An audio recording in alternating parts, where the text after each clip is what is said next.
नमस्कार मेरे प्यारे साथियों, मैं सुशील यादव आप सबका हमारी परीक्षा यूट्यूब चैनल पर स्वागत करता हूं, अभिनंदन करता हूं। कैसे हैं आप सब लोग? बहुत अच्छे होंगे और तैयारी भी आपकी बहुत अच्छी चल रही होगी। एक अच्छी सी अपडेट लेकर आया हूं, एक अच्छी सी न्यूज, एक अच्छी सी जानकारी लेकर आया हूं, जिस वीडियो के अंदर हम ग्रुप डी पर पूरी तरह से वार्ता करने वाले हैं। सिलेबस क्या रहता है, फॉर्म कब आने वाले हैं, क्या सच में 1 लाख वैकेंसी आने वाली है, आईटीआई और साथियों 10th में हम बात करेंगे कि आईटीआई जरूरी है या फिर 10th से ही काम चल जाएगा। और साथियों हम इसके सिलेबस पर बात करेंगे, फिजिकल पर बात करेंगे, क्या क्या इसके लिए साथियों अनिवार्यता है, क्या क्या इसके अंदर साथियों क्राइटेरिया हैं जिनको आप पास करते हुए आगे बढ़ेंगे तो आप एक नौकरी पक्की कर सकते हैं। दोस्तों रेलवे के अंदर सबसे ज्यादा वैकेंसी अगर किसी के अंदर निकलती है तो वह ग्रुप डी के अंदर निकलती है। हाँ, थोड़ा सा काम कठिन है, लेकिन अगर आप बेरोजगार हैं और आपको एक नौकरी की तलाश है तो आपके लिए एक अच्छा ऑप्शन हो सकता है कि आप रेलवे ग्रुप डी की नौकरी को ज्वाइन करके आराम से साथियों 30, 32, 35 हजार तक की नौकरी ले सके। इसके अंदर एक खास बात और भी होती है कि अगर आप ग्रुप डी में लग जाते हैं तो वहां एक आप डिपार्टमेंटल एग्जाम देकर, जिसको वहां पर जीडीसी के नाम से जाना जाता है, डिपार्टमेंटल एग्जाम देकर साथियों आप जैसे स्टेशन मास्टर, जैसे साथियों टीसी, जैसे आपके टीटी होते हैं, इन सब पोस्टों के लिए भी साथियों जा सकते हैं, यानी लेवल 5 लेवल 6 इन पोस्टों के लिए भी जा सकते हैं। तो एक अच्छी अपॉर्चुनिटी होती है साथियों। आप सिर्फ और सिर्फ एक एग्जाम देंगे डिपार्टमेंटल, जिसे जीडीसी कहेंगे, और आप एक अच्छी नौकरी, अच्छी मतलब पोस्ट आपकी हो जाएगी, ग्रुप डी से आप बाहर निकल जाएंगे। तो ये फार्म कब आने वाले हैं? जीडीसी तो तभी दोगे जब आप पहले ग्रुप डी में लग जाओ, एक नौकरी पालो। तो सारी की सारी चीजों पर साथियों वार्ता करूंगा। अभी ये लेटर तो सभी ने देख लिया होगा, लेकिन वीडियो कंप्लीट देखिएगा। मैं बहुत साथियों गहनता से चीजों पर बात करता हूं और ऐसा नहीं सिर्फ हवा हवाई बातें करता हूं। एग्जाम कब होगा वगैरह वगैरह सब कुछ मैं इस वीडियो में क्लियर कर दूंगा। दोस्तों इस लेटर के अंदर 1 लाख रिक्त पदों पर जल्दी भर्ती निकालने की उम्मीद है। रेलवे ग्रुप डी की बात कर रहा है। किसकी? रेलवे ग्रुप डी की बात कर रहा है। और इसके अंदर साथियों अजमेर की एक खबर है कि रेलवे में नौकरी करने का सपना देख रही युवाओं के लिए एक अच्छी खबर है। रेलवे की ओर से जल्द ही ग्रुप डी में साथियों कितने 1 लाख रिक्त पदों पर भर्ती आने की संभावना है। वहीं टेक्नीशियन के पदों पर निकाली गई भर्तियों में भी पदों की संख्या बढ़ सकती है। ये थोड़ा पुराना मुझे साथियों यहां पर लग रहा है, क्योंकि टेक्नीशियन में अभी क्या है, एएलपी की तो वैकेंसी बढ़ चुकी है।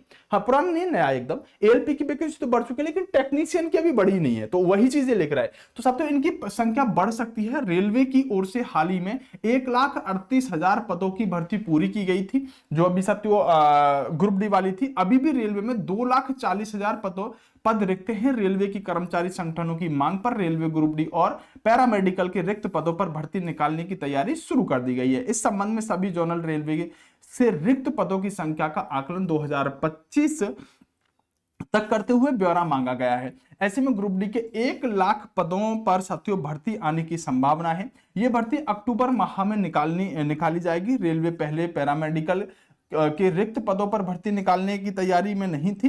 रेलवे इन रिक्त पदों को संविदा के कर्मचारियों, जो प्राइवेट ले लेते हैं, संविदा के कर्मचारियों को तैयार लेने का मन बना चुका था। लेकिन फिर साथियों मान्यता प्राप्त संगठनों के दबाव के बाद अब मान्यता प्राप्त क्या होता है, जो इसके अंदर संगठन होते हैं, जैसे WRC क्या बोलते हैं उसको, अगर हम बात करें जैसे मजदूर संघ वगैरह होते हैं, संगठन कहते हैं, यूनियन जिन्हें आप कहते हैं, तो उनकी ये बात कर रहे हैं। अब पैरामेडिकल के रिक्त पदों पर साथियों भर्ती निकालने की तैयारी में है। माना जा रहा है कि इससे साथियों सभी 5,000 से अधिक पदों पर साथियों ये संख्या बढ़ने के बाद टेक्नीशियन की भर्ती भी पदों की संख्या बढ़ने की संभावना है। इस संबंध में अभी रेलवे के सभी जोन, कहने का मतलब यह है साथियों, अगर हम इसकी बात करें तो इसके अंदर दो चीजें हमें समझ में आ रही हैं कि एक बात तो यह है कि ये 1 लाख पदों पर भर्ती निकालने की बात कर रहे हैं, जबकि साथियों हम बात करें अश्वनी वैष्णव जी की माने तो उनके अनुसार उन्होंने कहा था कि हम जैसे 1 लाख वैकेंसी है ना, तो उन्होंने साथियों अभी और भी जो ग्रुप एलपी वगैरह की वैकेंसी थी, अगर उसका डाटा देखें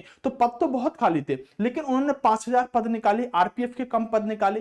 तो संभावना यह है कि सर ग्रुप डी में क्या 1 लाख वैकेंसी निकल पाएंगी? क्योंकि हर साल वैकेंसी निकालने की बात कर रहे हैं, तो उस हिसाब से साथियों इसके अंदर 20 से 25,000 ही वैकेंसी आनी चाहिए। इसके अंदर 20 से 25,000 ही वैकेंसी आनी चाहिए। लेकिन जब ये रेल हादसे होने लगे तो उसके बाद क्या हुआ, एएलपी की वैकेंसी बढ़ा दी गई, टेक्नीशियन की बढ़ाने की भी साथियों बात चल रही है, आरपीएफ की भी वैकेंसी 100% बढ़ने वाली है। मैं आपको अभी बता देता हूं। तो 25,000 या 20,000 वैकेंसी अब ग्रुप डी में नहीं आएंगी। अगर ये वैकेंसी आ भी जाती है तो इनकी संख्या बढ़ के 1 लाख आराम से चली जाएगी, क्योंकि इससे पहले भी साथियों 1 लाख और उससे पहले 60,000 पदों पर यह भर्ती हो चुकी है। तो 1 लाख के आसपास ये पद ग्रुप डी के होने वाले हैं। अब मैं बात कर लेता हूं सर ये वैकेंसी कब आएंगी, और साथियों एक न्यूज और दिखा देता हूं कि अभी आरटीआई का एक रिप्लाई आया था। इस आरटीआई की रिप्लाई के अंदर कहा गया था कि रेलवे के अंदर साथियों लगभग हम बात करें तो 2,74,000 पोस्ट वैकेंट हैं, जिसमें से 1,70,000 तो सेफ्टी कैटेगरी की ही रहने वाली हैं। तो ये न्यूज है साथियों जो आईटीआई के रिप्लाई के अनुसार कहा गया था। तो वैकेंसी तो बहुत खाली है रेलवे के अंदर, नो डाउट, लेकिन अब ये वैकेंसी आएंगी कब, इस पर मैं आपको बता देता हूं। दोस्तों देखो सारी वैकेंसी आ चुकी है, एलपी की बात करें, टेक्नीशियन की बात करें, आरपीएफ वगैरह सब कुछ आ चुके हैं। अगर हम बात करें साथियों लेवल फर्स्ट की वैकेंसी की, तो लेवल फर्स्ट की जो वैकेंसी है साथियों अक्टूबर से दिसंबर में आने की संभावना है। जो भी टीचर, जो भी यूट्यूबर आपको कह रहे हैं कि बस अगले महीने आ जाएंगे, ये महीने आ जाएंगे, आप ध्यान रखिएगा ये वैकेंसी जो आपकी आने वाली है साथियों, ये आपकी अक्टूबर से नवंबर के बीच में आ रही होंगी। कब साथियों, सॉरी साथियों, अक्टूबर से दिसंबर के बीच में आ रही होंगी। अक्टूबर से दिसंबर के बीच में ये वैकेंसी आ रही होंगी। अगर सर ये अक्टूबर से दिसंबर के बीच में आ रही होंगी तो कुछ पॉइंट में लिखकर लेकर आया हूं, उन पर क्लियर कर देता हूं। जैसे कि फार्म कब तक आएंगे, तो मैंने स्पष्ट बता दिया कि बेटा ये फार्म जो है आपके अक्टूबर और साथियों दिसंबर के बीच में, अक्टूबर और दिसंबर के बीच में ये वैकेंसी आ रही होंगी। पहली बात क्लियर हो गई है। तो काफी समय है सर, हाँ काफी समय है, लेकिन अगर आप तैयारी में हैं और अच्छी तैयारी करते रहेंगे तो इसके अंदर कंपटीशन भी काफी होता है, तो तभी आप एक पोस्ट ले पाएंगे अगर आप अभी से मेहनत करके चलेंगे। तो अक्टूबर से साथियों कब वैकेंसी आएंगी, अक्टूबर से आपके दिसंबर में वैकेंसी आ रही होंगी। अपने जोन में कर सकते हैं क्या नौकरी, साथियों ये बहुत बड़ा सवाल है, क्योंकि आप जानते हैं कि जैसे होता क्या है, रेलवे में 17-18 जोन बनाए गए हैं। आप जिस जोन में फार्म भरेंगे अपने जोन में एग्जाम देंगे, लेकिन नौकरी उसी जोन में करने के लिए जाएंगे। तो पहले क्या होता था, जैसे कि साथियों बहुत सारे जोन बनाए गए हैं, अब होता क्या था कि एक बच्चा किसी भी जोन में फार्म भर सकता था। जैसे साउथ के कुछ जोन है वहां कट ऑफ कम जाती है, कट ऑफ भी जोन वाइज जाती है, किसी कम किसी की ज्यादा, तो साउथ के जोनों में फार्म भर देता है जिससे कि वहां कट ऑफ कम जाए। कई बार साउथ के जोनों में ही सभी भर देते हैं तो साउथ की कट ऑफ कई बार बढ़ जाती है। तो अभी आरपीएफ में भी ऐसा ही होता था कि जोन वाइज चीजें रहती थी, लेकिन अभी आरपीएफ में जोन वाले सिस्टम को खत्म कर दिया, ऑल इंडिया एक कट ऑफ लगाने की बात कही गई।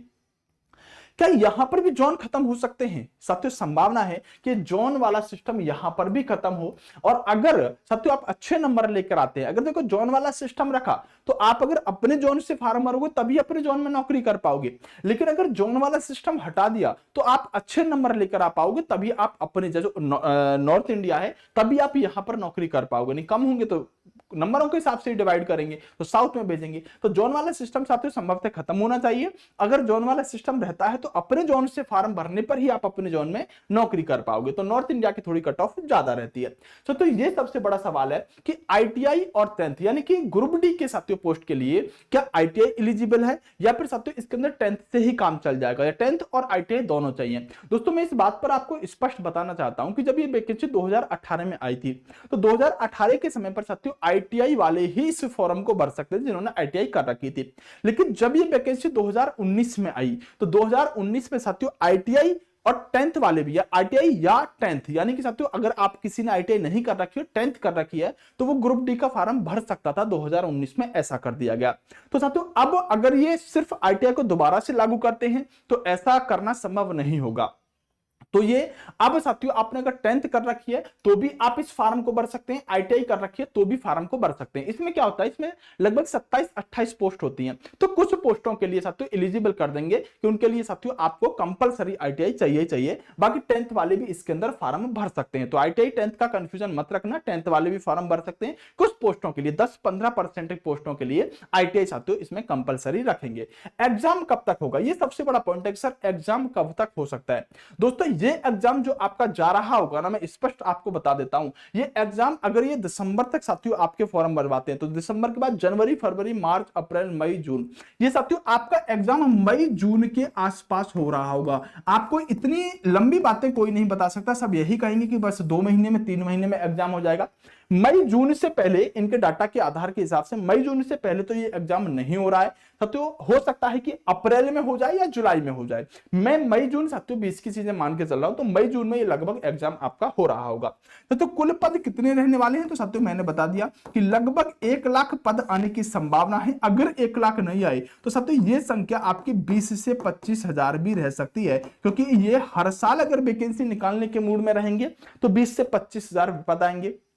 अगर इन्होंने सोचा कि बहुत सारी रेल दुर्घटनाएं हो रही हैं वगैरह वगैरह, तो ये फिर इसी में साथियों 1 लाख पद निकाल देंगे। ये सारी बातें आपको पता होनी चाहिए। साथ के साथ यह भी पता होना चाहिए कि इसके अंदर क्या क्या साथियों आपको योग्यता चाहिए। आइएगा बात कर लेते हैं। देखो सबसे पहले सिलेबस। तो साइंस इसके इसमें 25 नंबर आते हैं, मैथ के साथ मतलब 25 क्वेश्चन आते हैं, 25 ही नंबर के होते हैं। मैथ के 25 क्वेश्चन, 25 नंबर के। जीए जिसमें current affair, geography, history, polity सब आता है, इसमें साथियों 20 नंबर के 20 क्वेश्चन रहते हैं। और रीजनिंग के साथियों 30 क्वेश्चन रहते हैं, 30 नंबर के। 100 क्वेश्चन होते हैं, 100 ही नंबर के होते हैं। टाइम साथियों इसमें 90 मिनट मिलता है और 1/3 की नेगेटिव मार्किंग होती है। तो बहुत ज्यादा सिलेबस खतरनाक नहीं है। बस साइंस की हम बात करें तो साइंस में कुछ साथियों आपको न्यूमेरिकल देखने के लिए मिल जाते हैं, वो भी 1 या 2। यहां पर साथियों मैथ में 1 या 2 क्वेश्चन एडवांस का देखने के लिए मिल जाता है, और कुछ खास नहीं है। बाकी जीके वगैरह और रीजनिंग वगैरह इसकी सामान्य होती है, कोई ज्यादा कठिन नहीं होती है। अगर आप हमारे साथ रेलवे की तैयारी अभी से करना चाहते हैं तो हिस्ट्री पॉलिटी मैं आपको पढ़ा रहा हूं। ये एक साथियों कोर्स जो है हमारा फाउंडेशन कोर्स है, जो हर एग्जाम के लिए साथियों। लेकिन आप इस पर डिस्काउंट पा सकते हैं D20 कूपन कोड लगाकर। क्या लगाएंगे? अगर आप D20 कूपन कोड लगाते हैं तो यही कोर्स आपको 399 रुपए में मिल जाएगा। आगे चल के मैं इसमें हिस्ट्री पॉलिटी तो भी पढ़ा ही रहा हूं, ज्योग्राफी इकोनॉमिक्स वगैरह भी इसमें ऐड ऑन करूंगा, स्टैटिस्टिक्स वगैरह। तो आप सब कुछ साथियों आप ले सकते हैं, आप इसको अभी खरीद लीजिएगा। हिस्ट्री पॉलिटी का फाउंडेशन कोर्स है, चाहे आप एनटीपीसी, ग्रुप डी, एएलपी या किसी की भी साथियों तैयारी कर रहे हैं, आपके लिए ये कोर्स मोर देन सफिशिएंट होगा। इसके अंदर जो मैं आपको नोट्स दूंगा ये बहुत बेस्ट होंगे। मैं आपसे कहूंगा कि आप कोर्स मत लेना, पहले एप्लीकेशन डाउनलोड करो। हमारी परीक्षा एप्लीकेशन है, लिंक डिस्क्रिप्शन में दिया हुआ है, मोर पर क्लिक करके चेक कर लो। पहले आप 5 क्लास डेमो, 1 2 नहीं 5 क्लास डेमो डाली है। 5 हिस्ट्री की लो, 5 पॉलिटी की लो, आप रोक ही नहीं पाओगे अगर आपने 5 नहीं 3 भी क्लास डेमो की ले ली। समझ जाओगे कि कंटेंट किस लेवल का है। तो हमारी परीक्षा एप्लीकेशन का लिंक डिस्क्रिप्शन में है, प्ले स्टोर से भी डाउनलोड कर सकते हैं साथियों, आप वहां से पढ़ सकते हैं। अब बात करते हैं फिजिकल की। दोस्तों इसके अंदर मेल और फीमेल दोनों ही अप्लाई कर सकते हैं, महिलाओं के लिए भी ये वैकेंसी रहती है। दोस्तों अगर दौड़ की बात करें तो आपको 4:15 यानी कि 4 मिनट 15 सेकंड में 1 किलोमीटर की दौड़ करनी पड़ती है। दूसरा 35 किलो वजन लेकर आपको साथियों 100 मीटर चलना होता है 2 मिनट के अंदर। मतलब 35 किलो का एक वजन मिट्टी वगैरह कंधे या सिर पर रख के साथियों आना है और साथियों फिर जाना है। तो 100 मीटर साथियों यहां पर मतलब 100 मीटर टोटल रहेगा, या फिर आप सीधे चले ही जाओ तो वही बात है। तो 100 मीटर साथियों रहेगा, 100 मीटर आप मिट्टी लेकर वजन लेकर आपको 35 किलो चलना होगा। महिलाओं को साथियों ये 5 मिनट में साथियों यहां पर क्या करना है। साथियों बात करें तो 1 किलोमीटर दौड़ करनी है, और साथियों बात करें तो 20 केजी लेकर उनको वजन 2 मिनट में पूरा करना है। 100 मीटर ही यहां पर रहेगा। उम्र जनरल की साथियों 18 से यहां 33 रहती है। 3 साल छूट ओबीसी को मिलती है, और साथियों 5 साल यहां पर एससी एसटी को मिलती है। तो ये उम्र रहेगी। इसमें बात करें साथियों आपको 3 वर्ष की यहां पर छूट भी मिल सकती है, तो अच्छी खासी उम्र हो जाएगी अगर साथियों इसमें 3 वर्ष की छूट मिलती है, क्योंकि अभी तक ऐसा देखने के लिए मिल रहा है कि साथियों उम्र में छूट मिलती आ रही है। तो ये साथियों आपका रहने वाला है। तो ये साथियों ग्रुप डी की मैंने कंप्लीट बात करी है, सारी बात तथ्य के आधार पर करिए, कोई बात ऐसे नहीं करिए कि अब आ रहे हैं फॉर्म, जब जा रहे हैं फॉर्म वगैरह वगैरह। स्पष्ट बताया कि अक्टूबर से दिसंबर के बीच में फॉर्म आएंगे आपके, उससे पहले कोई उम्मीद मत लगाइएगा। अगर कोई कह रहा है तो वो गलत कहता है। और साथियों आपका अगर हम बात करें एग्जाम भी आपका मई जून के आसपास हो रहा होगा। हाँ कोर्स वगैरह आप लेना चाहें तो ले सकते हैं। साथियों इस वीडियो में अगर आपको सारे डाउट खत्म हो गए हैं, सारी चीजें आपको क्लियर हो गई हैं, तो आप इस वीडियो को एक बार लाइक कर दीजिएगा, चैनल को सब्सक्राइब करना मत भूलिएगा। मैं बहुत ज्यादा कहता नहीं हूं सब्सक्राइब करने के लिए, क्योंकि सही कंटेंट पर ही अपन विश्वास रखते हैं। हाँ मेडिकल इसमें साथ तो कोई खास चाहिए नहीं, बस कलर विजन वगैरह नहीं होना चाहिए, और फिजिकल भी नॉर्मल होता है, कोई बड़ी बात नहीं साथियों। डीवी वगैरह नॉर्मल होता है, 10th बेस्ड वैकेंसी होती है। आईटीआई का डाउट मैंने आपको क्लियर कर दिया। अगर कोई भी डाउट बचता है तो फिर आप एक बार कमेंट कर दीजिएगा। हैंडीकैप्ड के लिए साथियों इसमें अलग जगह होती है, तो हैंडीकैप्ड भी साथियों इसके अंदर अप्लाई कर सकते हैं। कोई डाउट बचता है तो आप कमेंट कर दीजिएगा। बाकी चैनल सब्सक्राइब जरूर करिएगा, वीडियो को शेयर कर दीजिएगा। कंप्लीट जानकारी ग्रुप डी की इस वीडियो में आपको दे दी गई है। Best of luck.